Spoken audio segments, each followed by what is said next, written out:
Thanks for staying with us. We found a story and we thought to bring it to our people. So Pamela and Joe Bryant, you people know Joe Bryant, parents of the late Kobe, from their son.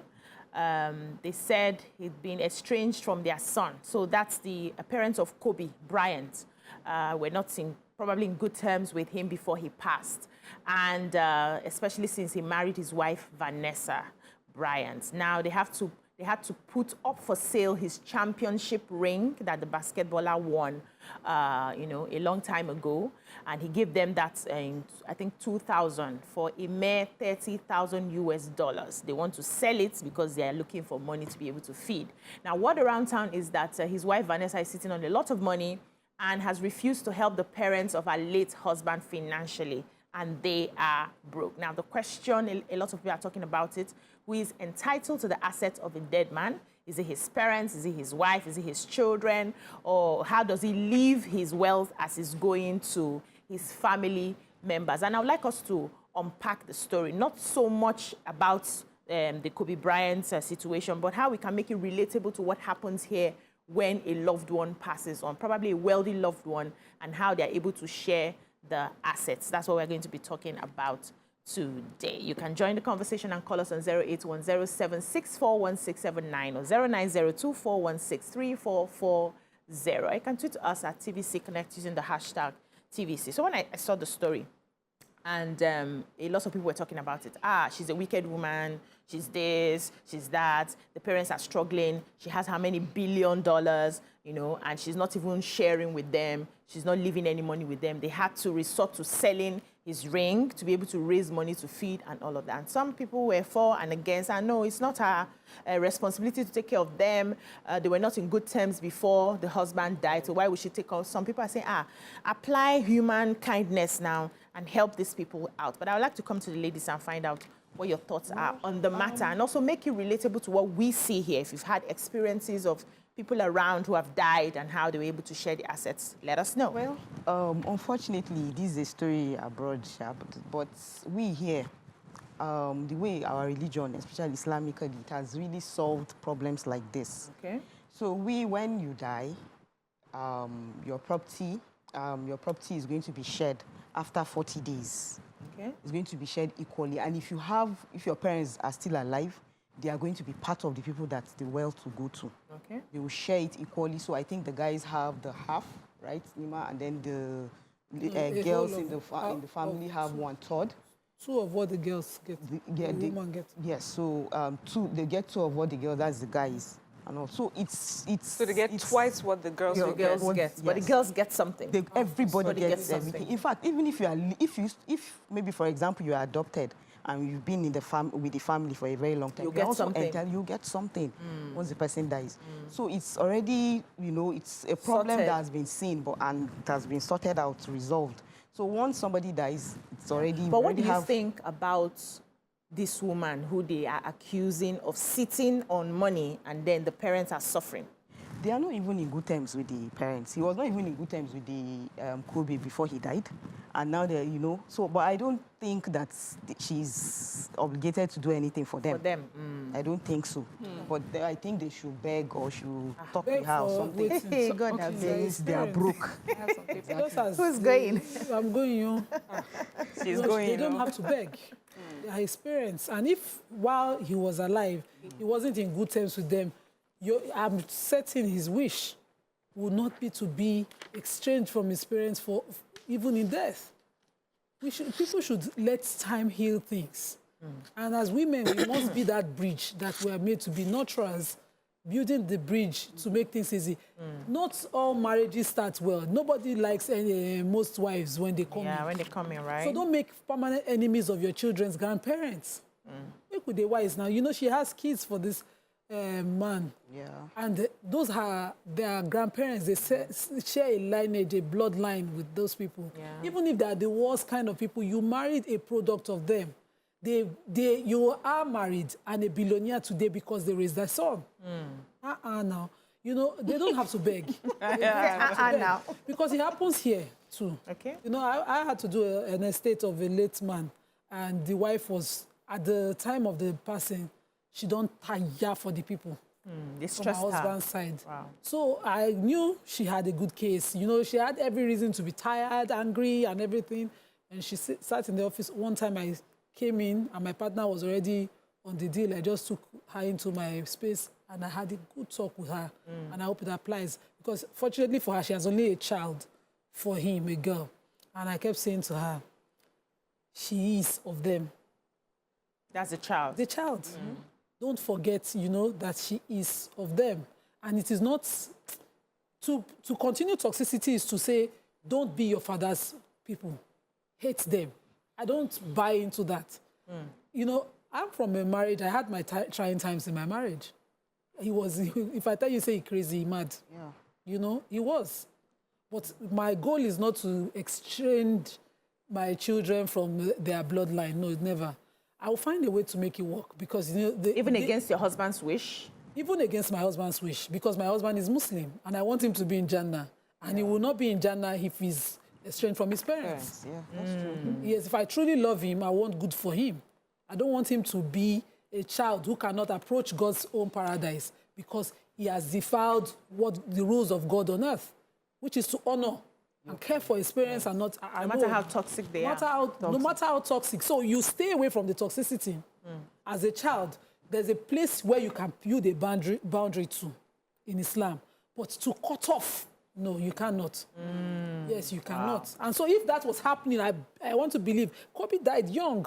Yes, he did. Died young at 41. Imagine him at 60. Do you think he wants to be estranged from his parents? No. At that time, he would have been mature enough to find peace. We don't what- know we anyway. don't Some know people what carry You that see kind this of thing he will to the break grave. over time. Whatever that thing was at that time, that bridge that was temporary between them would have broken.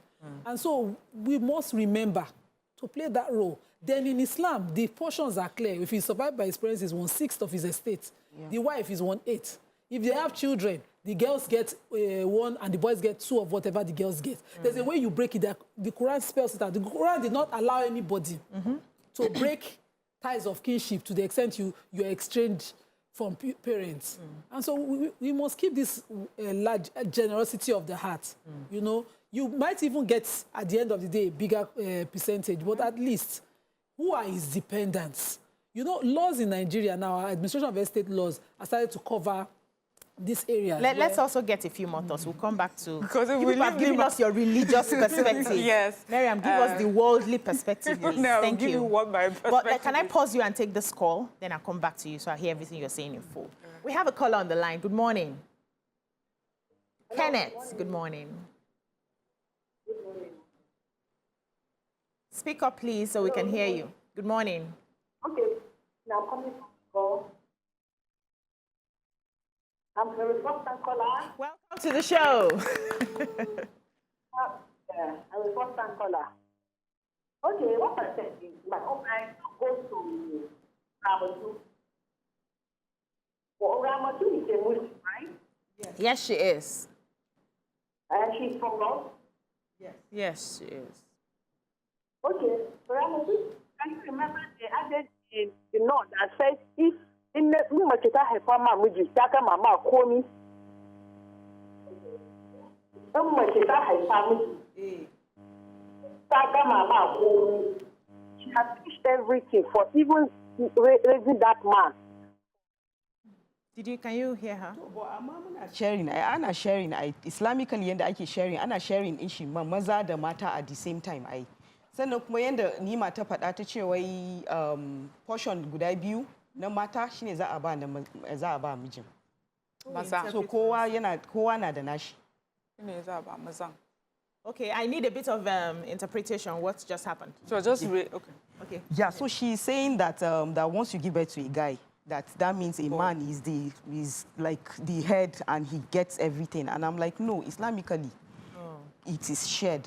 The guy takes 2 portions of what the girl gets. Okay. So it is shared. In fact, the person that comes to even share it, it's a malam or somebody, it must be somebody that is liberal. It's not even part of the family, yes. Okay. All right, let's hear Miriam's thoughts on this. Okay, so my thoughts on it is, first of all, if we look at the story in itself, is that the Kobe Bryant and his parents had issues. They were selling off some of his things even before he died.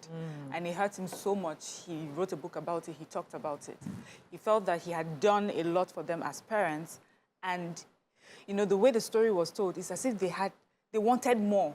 You know how you have a child that has a lot? Sometimes what he does for you, you feel entitled to everything. Even the little that he does for you is not enough, you know. So that really, for him, broke him to the point, you know, he made a statement saying that he would, you know, if we're to advise younger people coming up, remember to separate your business life from your parents, you know, and then treat them as such. And then, of course, they did not like his wife when he got married to her. But they said just before he died, they were still trying to work on the relationship. Now, I don't know what religion they are or what they try to, but I know that with most people that live in America, they may have had a will. And if he had willed it to his wife and his children, then, you know, the parents may not be entitled to what he's willed to his wife and children. So now, this is not a case of a man who never cared for his parents or didn't provide for them. I want to look at it from a part of where your family feels so entitled that they want everything or most of it.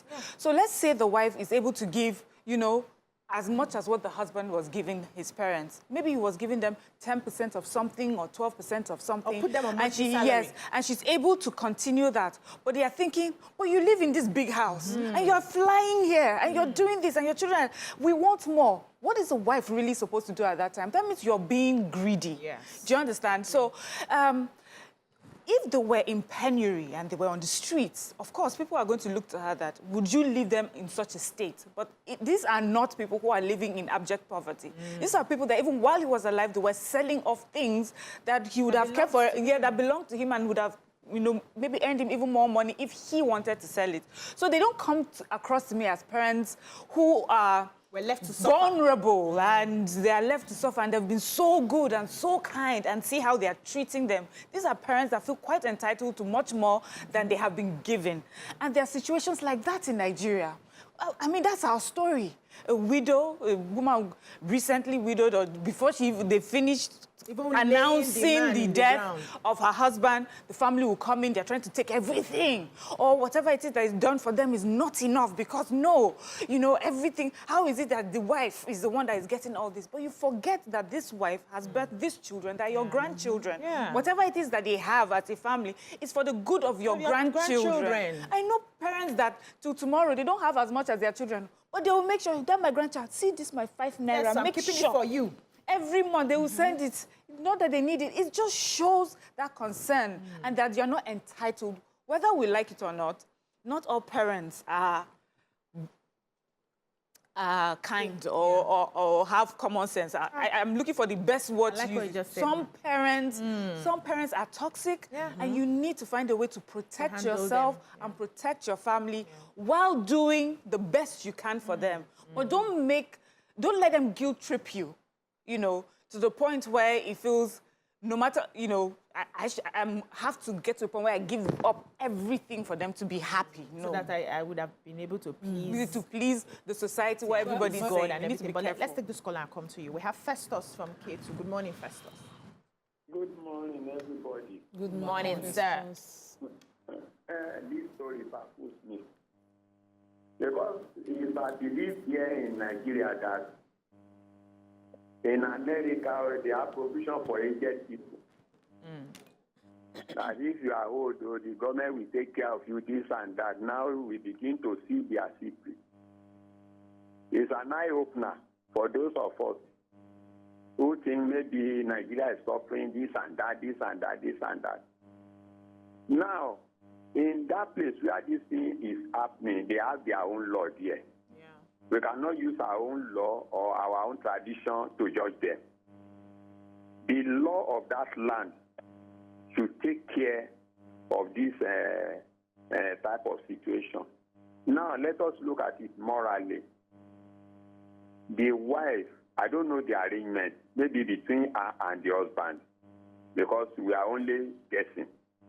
But under normal conditions, the wife should take the parents like our own parents and treat them better, no matter what. No matter what. Yes. Thank you, Festus. Thank you for that perspective. Thank you, Miriam, for putting in context. You know, certain facts not open to me. But even then, the point is not for you to give up everything. You are the middle person. You have kids for him. You are between two generations. Your children, you have to hold forth for them. And you have to take care of the dependents your late husband has left behind. Sometimes to walk the path with the general public or the crowd clapping for you can, you know, deprive one side or the other side. But your role is to do fairness. So, for instance, if a man dies young, maybe because which is more popular here, he has not put together his estate, he has not done a will, he has not, you know, gotten. But we know what the Marriage Act does: gives next of kin title to one person and the person under the marriage. And you know, you are now coming in. There's a law, I think, now in Lagos, but I know it's already practicing in Kwara, where people like his parents can come to court and say, we were his dependents, he provided for us. Yeah. We depended on him for our living, and the court will give a reasonable amount. So we're saying now that if that state does not provide it, what would be a reasonable amount? I don't know whether you get it. But Miriam has put in perspective that no matter what you give to them, they were selling, so they are sellers, they will sell. When they run out of selling, you will still give them a maintenance. Do you understand me? So that when this story breaks, that side might break as well. That, you know, you have maintained them. But to bring the story from you were estranged, the thing that they touch my tongue, from him, and so you just cut off like that because, you know, you want to. What if you move on and a husband, totally strange to the entire assets, comes in and love make you stupid? And you do the money. You do, and you what? Your children's estate does not concern the man who is coming in. Yeah. If he's not a matured person. So life will always happen. But in every situation, let's be reasonably fair when it comes to things like this. Yeah, let's take another call. Joy from K2. Good morning, Joy. Joy, good morning. Welcome to the show. So good to get you today. Well, I just want to contribute something little. And it's for every parent out there. When your son brings home a lady, let's try to accept them. You never know tomorrow. You might think your son will live so long and he will live. And you start bearing this because the hatred is always there to continue to play out. That's on one side. On the other hand, if those were her parents, we should do the same. Even if those parents really hated the husband, she would definitely give them something. She would take care of them. So it's very important. Family and then unity. This thing, we can't stress it enough. We need it, and it's very important. Thank you. Thank you so much, Joy. Yeah, you were coming to say. Yes, I was going to say that. What would be fair for parents and his siblings and relatives that all feel some sort of entitlement to his wealth? Like, how much would a wife be expected to give that would seem fair to them? Because fairness is subjective. Yes, it is. What you may think is fair, the person to the person else, to the person that is receiving it. And I've seen many relationships and, in fact, wars that have happened among families because of that perception. Yeah. A wife may think, yes, it may seem like these earnings are coming to me in billions of dollars, and I seem like a billionaire. But these are the plans we had for the children, and these were the things we even talked about and we have put down. And this is the lifestyle that we were afforded because of his earnings, and we have, but this is what we're going to give to the parents. Remember, again, these parents are not living in penury. They are doing well. It's just access to his earnings that they are talking about here. That's the extra cash. So how much would they give them that it will be fair? Because there will be there will be a sister that will wake up tomorrow and say she didn't do enough. Yeah. Or she gave one particular sister much more than she gave me. Or I gave them a certain percentage. In fact, let me give you this story. Recently, Jay-Z was sitting down, during a conversation, all this podcast, and he was saying that, he goes to his family meetings and they're constantly trying to get money from him. Yep. And he said, you know, they're trying to say, I have this business, give me this certain amount. People came for him and were like, a whole billionaire, how much is this million? The person is asking of millions of dollars. How much is this amount to a billionaire? Yeah. You know, and that's it. It does not matter what he does for the family every day. It does not matter if he's put funds, you know, he's put funds away for them. We don't know how many fees he's paying. We don't know how many hospital bills he's paying. But the fact that he did not respond to somebody making a request for billions of... There will always be someone that will call you out for being wicked. Always plan So as much as it's important to be kind, which is, I'm talking about the wife, it's also important for us to understand that there are people out there who do not have any regard for your kindness. Who do not appreciate your... Yes, you know, would have no appreciation for you making sacrifices for them if it does not look like the way that they have pictured it to be. Okay, so I want to add... Before we come to that, we have another caller, Austin from... Is it K2 again? Good morning. From K... K2 people are trending today. Yes. Good morning, Austin. From K2. Good morning, ma. Morning. You're live. Yeah, congratulations. I'm a first-timer. Welcome to the show. Yeah, according to what is written here, who is more entitled to the asset of a dead man? If the man is married and has children, the wife and the children should be entitled to the asset. That is my own view. The wife and the children. The wife and the children should be entitled to the asset. Only. That's all. Okay. Thank you so much, Austin. So before Oh, are you still there? It's still on.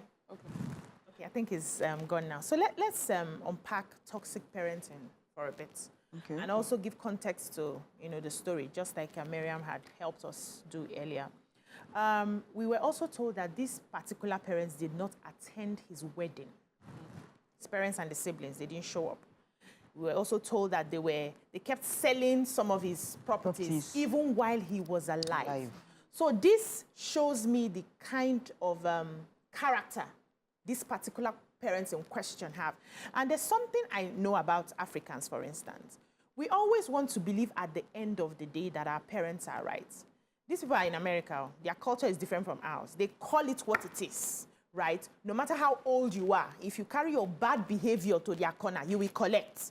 But here, we collect a lot of the bad behavior from some parents who do not understand what it is to birth and nurture children. And people will not allow you react the way you're supposed to react because of either religion or tradition or what God has said and everything. And we have a lot of young women and men who are constantly in a position where they are trying to, should I cut these people off? They are hurting my mental health. They are really toxic to me. Is there any way I can separate myself? And the guilty conscience of, they will say you have abandoned your parents. So if he was estranged with his, his parents while he was alive, first of all, they did not show up for his wedding. The wife has no relationship with them. Do you blame her for not having a conversation when it comes to money with them? And it's not like they're poor. I heard they were ex-NBA players as well. They have money. They're okay. And they've been selling some of his assets, so they have money. Do we blame the wife for just being by herself, probably according to how they have sustained their marriage before the man died? Who is helping me to answer this? What I wanted to say... now, I wanted to answer to this question before you say what you want to say. Lima, are you helping? Let me answer the question. So, nobody is saying stay in toxic relationship. In Islam, what is considered toxic is that your parents are like the parents of Abraham. They are idol worshippers, and you are Abraham. And even then, I didn't hear that. Yes. What we call Ibrahim, but just for context, I put Abraham. So his parents is the same story in the Bible and the Quran that they were toxic, and they even threw him into the fire. I don't know if that's the Bible. We didn't have that. We don't have that. But we know that. So there was a fire. The father said, burn him, and he threw him into the fire. And even the Quran then said, you are allowed certain boundaries, but not to estrange or reject or cut off lineage with them. So you are supposed to conduct yourself in the most respectable distance Okay. to them. So there's a point with the hope as a child, because this is a circle of life. It's going like this. My people will say, it's your no young big girl, no day by day. The piglet will tell the pig, Mommy, why is your mouth like this? You say, just cool down. You so understand. You know, because it's going to go round. And it's not every disagreement a parent has with their child that is toxic. Just as it's not every disagreement a child has with their parents that is, okay, I want you to study medicine. Daddy, it's not medicine I want to study. This is what I want to become. And he will become it. Does it make him toxic? You know, my parents might not like the choice of spouse I want. That you pick. My role is to convince them that we are doing fine, not to hate them. I was talking to a younger one last week, and I was saying to her, she had a very toxic background growing up, especially with her dad. He was deadbeat. And the mom struggled before their very eyes to raise her children, and they are doing well now. All of them, God blessed her mom with those children. She was their compensation, and they are doing well. So as they are growing up, they have this, I really don't, everybody talks about everybody else in the house, but nobody talks about her dad. And in his very, very old age that he is now, he takes his time. Hello, how are you? And say, okay. But they think, oh, because he's older now, that he's reaching out. What he was is what they must pay back. And I said, the person who was in that relationship was your mom. And she's still in that relationship. And she did not remarry. You have a relationship with your dad. And if he is trying to solve that, bridge that gap now, it is not your role to be reminding him. Because you don't know what circumstances will bring your way later. He's in his old age and maybe he's regretful. You don't know how God in his magnanimity will decide to forgive him. But if they didn't have a relationship while he was alive, who is going to manufacture this relationship now? The relationship that she had, you were saying she didn't have a relationship with it. She didn't have familiarity with his parents. She has a relationship with them. She is their daughter-in-law. And the mother of their grandchildren. Okay. Now. Let's rest. There are other reasonability we can put in. When we come back, the conversation continues. Stay with us.